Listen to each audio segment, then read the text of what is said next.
सनत सनंदन सनातन सनत कुमार हरिद्वार के गंगा जी के पावन तट आनंद नामक तट पर नारद जी को सम्मुख बैठा करके और भक्ति ज्ञान वैराग्य को कथा सुना रहे हैं। तो भागवत से क्या फल मिलता है?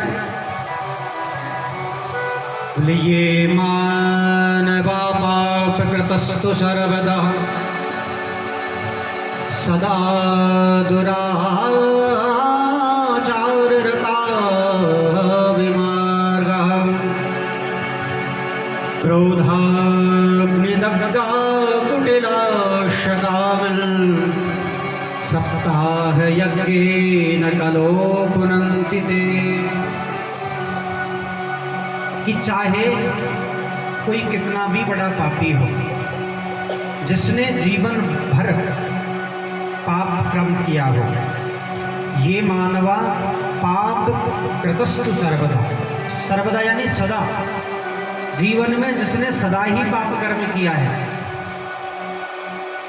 सदा दुराचार रता विमार्ग, जो सदा दुराचार करता हो, कामी हो, क्रोधी हो, और अंत में यदि वो मर जाता है, जिसने जीवन में कभी पुण्य का काम किया ही नहीं, भगवान का नाम लिया ही नहीं, और ऐसा व्यक्ति यदि मर जाता है तो मरने के बाद में ये तो निश्चित है कि वो प्रेत बनेगा।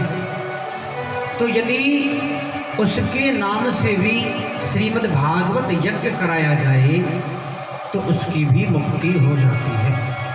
प्रेम से बोलिए राधे राधे। इतनी महिमा है श्रीमद् भागवत की।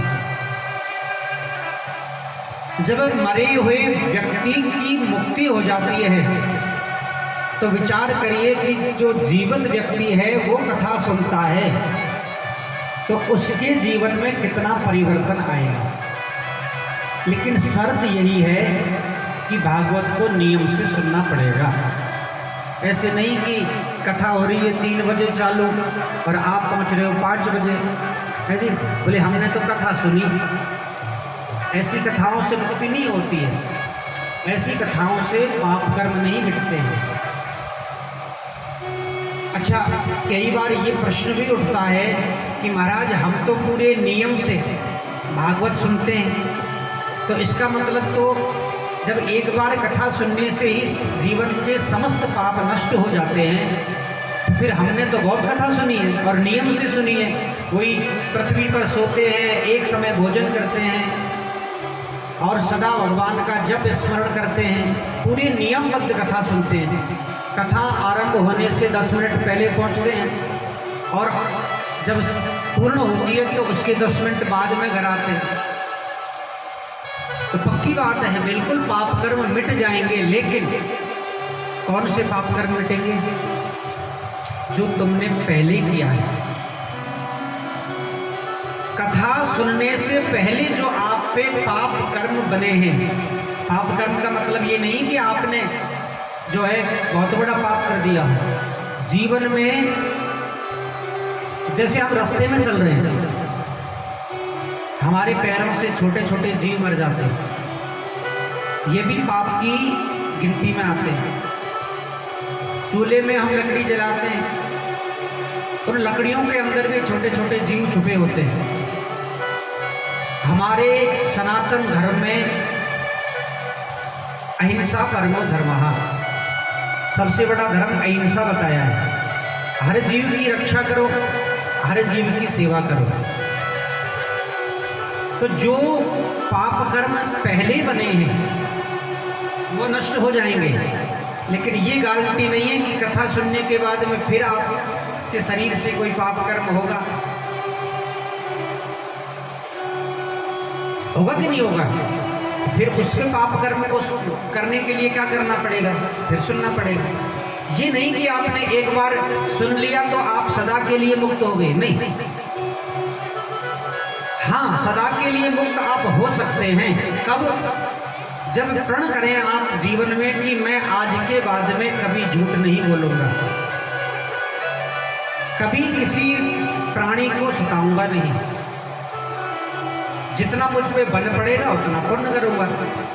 हमारे वेदों में हर व्यक्ति को रोज 5 यज्ञ बताए हैं, नित्य प्रति 5 यज्ञ बताए हैं। कौन कौन से यज्ञ है? उन पापों से मुक्त होने के लिए। जो छोटे छोटे जीव हमारे शरीर से नष्ट हो जाते हैं, हम रास्ते में चल रहे हैं, कीड़ियाँ मर जाती है पैरों से, और भी कई हम जीवन में झूठ भी बोलते हैं, किसी के दिल को भी कभी हम दुखा भी देते हैं। तो उन सबको नष्ट करने के लिए 5 यज्ञ बताए। कौन कौन से? बोले पहला यज्ञ है पक्षियों को दाना डालना। यदि आपने रोज का 500 ग्राम आधी किलो अन्न भी आपने छत पे डाल दिया तो उस आधी किलो अन्न से कितने पक्षियों का पेट भरेगा बताइए? यानी कि एक यज्ञ हो गया।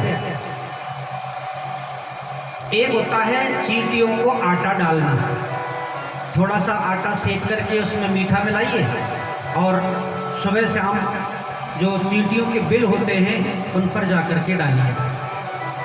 एक चींटी के बिल में इतनी चींटियाँ रहती हैं, चींटियाँ समझते हैं ना, छोटी छोटी, बड़ी वाली नहीं, छोटी छोटी। इतनी चींटियाँ रहती हैं कि एक शहर बस जाए, इतने जीव रहते हैं उसके अंदर। तो जब वो उस आटे को खाएंगे तो कितना पुण्य होगा? जैसे आपने एक बहुत बड़ा यज्ञ कर दिया।